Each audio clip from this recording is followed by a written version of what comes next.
Это расклад для всех козерогов, у кого Солнце в Козероге, а также Луна или стелиум планет в знаке зодиака Козерог. Расклад на октябрь 2022 года. Итак, я достаю 6 карт, потому что это соответствует 6 осям зодиакального астрологического круга и затрагивает все стороны жизни человека. Итак, что ждет Козерогов в октябре? Первая карта. И вот здесь у него пара людей, даже две пары. Король, королева и более молодая пара. Но в секторе партнерских отношений это, в общем-то, благоприятно. Говорит о том, что, возможно, многие из козерогов как-то укрепятся в своих партнерских отношениях. Может быть, даже кто-то решит как-то перейти в отношениях на более официальный уровень. Но мы сейчас еще откроем 10-й сектор, который говорит о статусе. Но вообще здесь могут складываться пары. Вы можете встречать людей, вы можете говорить о будущем с вашим партнером, о свадьбе. А также многие из вас склонны ставить партнера на первое место, партнерские отношения, и откидывать тех людей, которые мешают вам. Вы увидите, кто на самом деле более дружественно к вам относится, кто, может быть, завидует вашей паре или вам лично. И вы сможете даже управлять как-то вашей паре. Да и ваш партнер, наверное, тоже будет. Вы как-то обретете силу, вы поставите на первое место друг друга и будете как-то вот вместе распоряжаться своей дальнейшей жизнью. И очень такие важные моменты какие-то обговаривать здесь. Много общения, я думаю, будет много общения. У кого-то даже может быть выбор партнера, брак в будущем, для брака в будущем по расчету. Вообще, я думаю, что козероги вы склонны к этому даже. Но вы будете так очень расчетливо подходить к выбору партнера, если вы серьезно кого-то ищете. Будете смотреть на то, из какой он семьи, что это за человек. То есть вот такие серьезные очень взаимоотношения, которые в дальнейшем могут привести к браку. В секторе финансов здесь у вас какое-то замороженное положение относительно поступлений, или, может быть, вы не можете добиться каких-то денег, что-то вас волнует в плане финансовых вопросов. Что здесь может быть? Разные ситуации, да, у кого-то это какие-то задержки, связанные с выплатом, где-то, может быть, вы поступили на новую работу, или вам обещали больше, вы надеялись, а получили меньше, у кого-то сокращение зарплаты, а у кого-то какие-то потери, связанные, может быть, с покупками, с недвижимостью, с наследством, может быть, вам сократили какие-то государственные выплаты, премии, но здесь, да, не очень благоприятное. Такое впечатление, что у вас финансы даже не то, чтобы они уменьшатся, они просто как будто бы заморозятся, как будто бы не будет такого широкого развития. И что самое главное, это будет вас волновать. Кстати, это может быть связано как-то с вашей семьей. Может быть, и из-за родственников, из-за родителей вы не можете продвинуть какое-то ваше дело, например, чтобы продать какую-то недвижимость, которая принадлежит родителям, вам надо, чтобы оттуда кто-то выписался, да, или какой-то документ еще дополнительно. И вот такое будет несколько замороженное положение. Сейчас еще посмотрим, что еще может здесь быть. Прекрасная карта выходит в секторе знания, да, вообще это медитация. Это тоже ее можно отнести как к такому дополнительному уровню знаний. Когда мы медитируем, мы достигаем расширения сознания. И вот здесь, конечно, вам можно порекомендовать заниматься какими-то духовными практиками. Но самое главное, вы будете как-то себя спокойно чувствовать, особенно если вам нужно учиться или, может быть, выступать на публике. Перед тем, как выступать, вы можете медитировать или как-то настраивать себя особым образом, и вы будете выглядеть просто прекрасно, люди будут прислушиваться. Вообще ваши слова могут влиять на других людей. Ваш пример вообще, может быть, вы уже давно занимаетесь какими-то такими практиками, да, духовными или йогой, или что-то в этом духе. И вот сейчас пришло время, когда вы даже уже свой опыт будете передавать Вообще ваш язык, то, как вы говорите, как вы общаетесь, может служить примером для других людей, другим людям. Поэтому интересная карта. Здесь любые контакты будут хорошо продвигаться, какие-то средства связи, может быть, поездки, может быть, вы поедете в какое-то определенное место силы, где вы подчеркиваете энергию для себя. Благоприятная карта относительно любых контактов, связи, перемещения, обучения и, главное, расширение горизонтов. Может быть, это какое-то новое учение, новая религия или там паломническая поездка. В общем, все, что с этим связано. Но вот здесь у нас опять выходит карта, которая связана с Луной, с матерью, с женщиной в семье. И вот здесь у нас уже были похожие моменты. О чем эти карты могут говорить? О том, что у вас могут возникать какие-то страхи по поводу вашей работы, по поводу того, по поводу заработка, вашего статуса вообще. И эти страхи могут быть вызваны родительскими какими-то делами. Может быть, ваша мама заставит вас поволноваться в связи с тем, что, допустим, она, не знаю, снова решила пойти на работу, а вы, может быть, хотите, чтобы она ухаживала за вашим ребенком.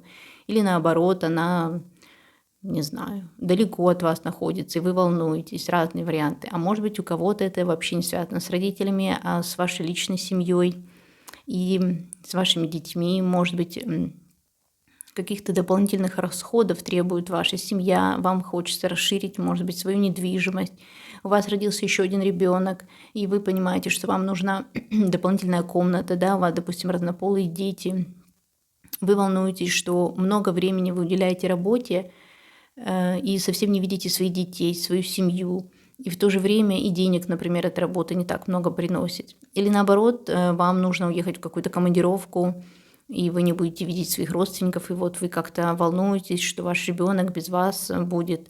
Вот такие вот все моменты могут возникать в октябре у вас, дорогие козероги. В секторе творчества здесь неплохая карта. И опять, посмотрите, опять это Луна в Раке. Почему такое сильный упор на это? Интересно, может быть, здесь все-таки будут на первую повестку выходить вопросы семьи, недвижимости. Ну что здесь конкретно? Здесь у вас какие-то страхи, опять же, относительно, возможно, вашего бизнеса, каких-то путешествий, перемещений. Ну, какие здесь могут быть варианты? Например, вы боитесь, что поездка, да, как-то повлияет на ваш бизнес, что вам нельзя сейчас уезжать, нельзя оставлять свою работу. Но в то же время вы хотите, например, быть со своими друзьями, любимыми людьми какими-то. И вот здесь такая дилемма, видите, да, светлая и темная. То есть, как бы с одной стороны вы знаете, что вам надо двигаться вперед и не бояться, а с другой стороны у вас подсознательные страхи, на душе у вас неспокойно. Вообще, если вы занимаетесь каким-то творчеством, вы можете быть довольно успешным человеком в этом вопросе. И внешне может быть казаться все благоприятно, но на самом деле в душе вы почему-то все время очень волнуетесь, что у вас не получится, что о вас скажут, что как-то это не выйдет. То же самое относится к тому, если вы, например, начинаете свой бизнес, все выглядит довольно благоприятно, но все равно у вас страхи. И вот вы все время между вот этими энергиями находитесь, энергией успеха, и здесь же энергия страха, которая, возможно, как бы вас и подстегивает даже к тому, чтобы снова и снова чего-то добиваться. Баланс.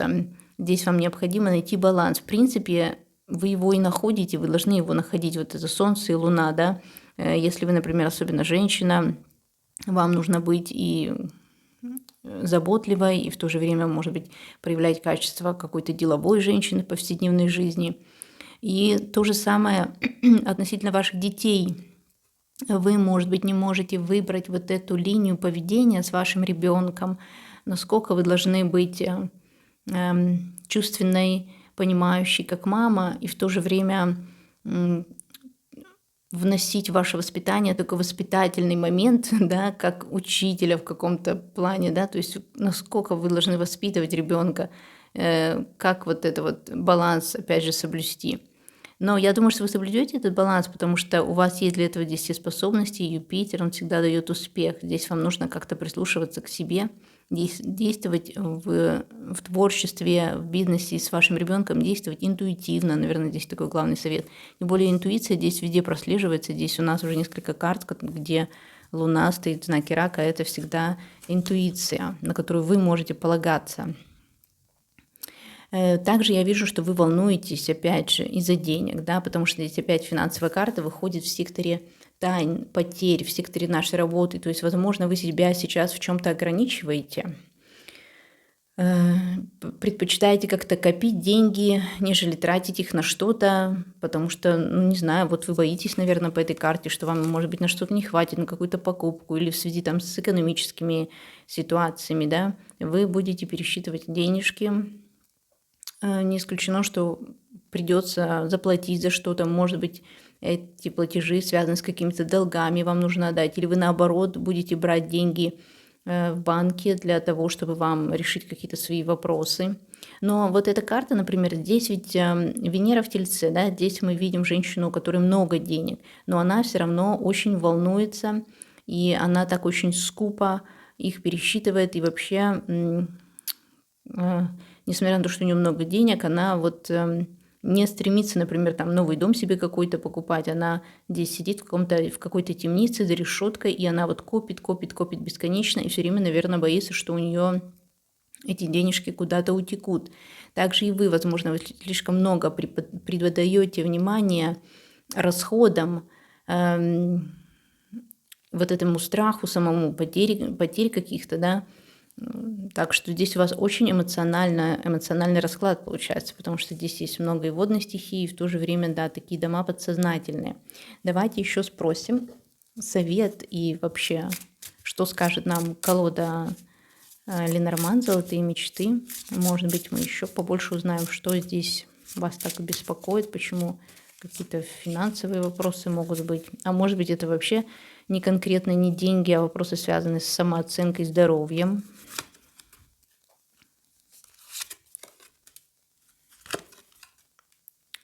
Интересно, тут выходит у нас крысы, не очень благоприятная карта. Вот эта карта крысы, да, она может говорить о том, что у вас есть, опять же, какая-то внутренняя надрывная ситуация. Например, это ревность, зависть. Это нежелание что-то менять в своей жизни, улучшать как-то. Или вы понимаете, что если вы сейчас начнете там, к примеру, переезжать или как-то перестраивать свой дом или что-то вот такое переделывать, в душе вы боитесь, что вы что-то можете потерять, что-то пойдет не по плану. И вот это вот внутренние очень большие противоречия вас просто разрывают как-то.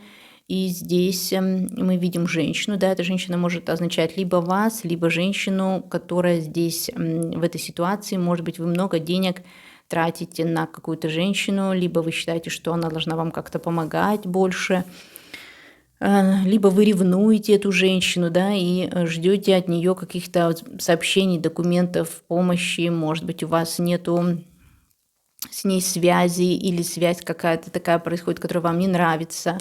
Здесь можно очень много вариантов давать, но вот эта карта крысы, это, конечно, внутренние большие противоречия. Очень часто, когда такая карта выходит в отношениях, да, людям трудно перебороть себя, справиться, потому что это вот, когда вот крысы попадают, да, их очень трудно вывести. Также и вам, если в вашей голове засели какие-то тяжелые мысли относительно какой-то женщины, ситуации, да, с ней, или, может быть, вы относительно себя сомневаетесь даже, да, то это трудно преодолеть. Хотя здесь у вас какое-то сообщение, какие-то документы к вам могут поступить в октябре важного, да. Ну, давайте спросим у колоды Moonology, что еще нам карты скажут. И опять у нас здесь рак, это новая луна в раке. Вы, наверное, не чувствуете себя защищенным. Может быть, это связано с вашими партнерскими отношениями, потому что так как вы знак зодиака Козерог, напротив вас стоит рак, да, ваш партнер, как бы это ось знаков, рак, Козерог на одной оси. И может быть, да, вот это все связано с вашими партнерскими отношениями в связи с тем, что у вас, может быть, какие-то проблемы дома, в семье, вы потеряли покой. душевный. Если, бывает же, что люди разводятся, соответственно, это дело дорогое, здесь уже могут быть разные случаи, да, когда нам нужно повышенное внимание уделять разделу имущества или что-то еще. А в другом варианте, может быть, у вас есть женщина или мужчина, с которым вы хотите вступить в официальный брак, и тоже вы сомневаетесь по каким-то вопросам. Почему? Потому что вот крысы, да, здесь только вы сами себе можете дать ответ на этот вопрос. И вы как бы вот рассчитываете, да, как этот человек здесь, рассчитывать пытаетесь на будущее, как у вас жизнь сложится, что лучше сделать.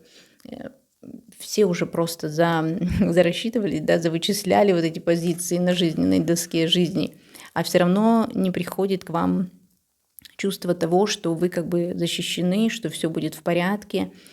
Может быть, это связано со страхами, которые тянутся из вашей личной семьи.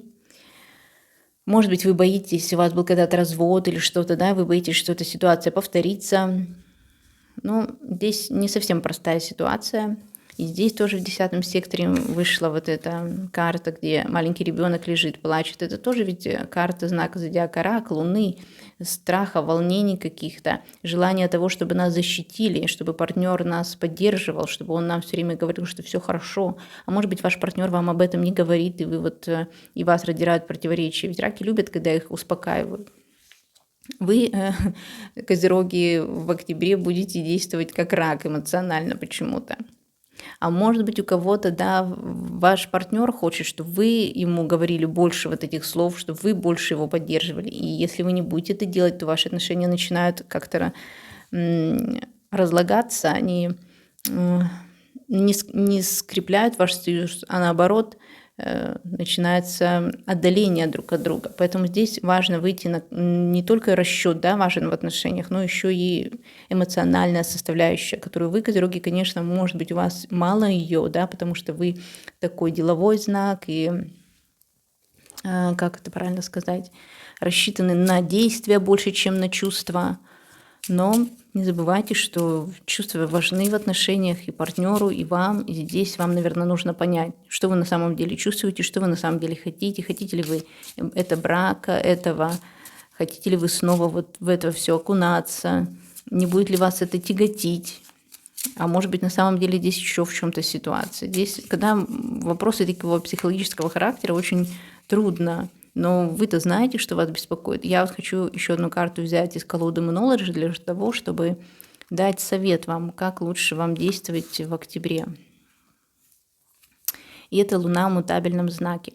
Обычно, когда выходит такая карта, я считаю, что человек не определился с какими-то своими делами. И не стоит определяться, не стоит просто из кожи вон лезть в октябре, чтобы решить, например, какие-то свои рабочие вопросы или личного характера, или определиться с тем, с каким партнером вы хотите быть. Не стоит пока определяться, пока стоит присматриваться. Тем более не забывайте, что у нас этой осенью, особенно в октябре, будут ретроградные планеты, ретро-Марс, да, и Меркурий только-только в октябре выйдет из своей ретро-петли, поэтому не время для определений. Может быть, стоит взять какую-то паузу пока. И здесь вот на карте тоже написано, что ничего еще не высечено на камне, да, так что попробуйте еще присмотреться, еще обдумать, еще как-то что-то там подрегулировать. Может быть, решение к вам придет само собой, потому что все-таки стихия воды и рак, который здесь у нас выходит, это интуиция. Так что доверяйте своей интуиции, и все будет хорошо. Я желаю вам всего самого прекрасного, главное, душевного покоя, козероги, и до встречи на моих новых видео. Всем пока!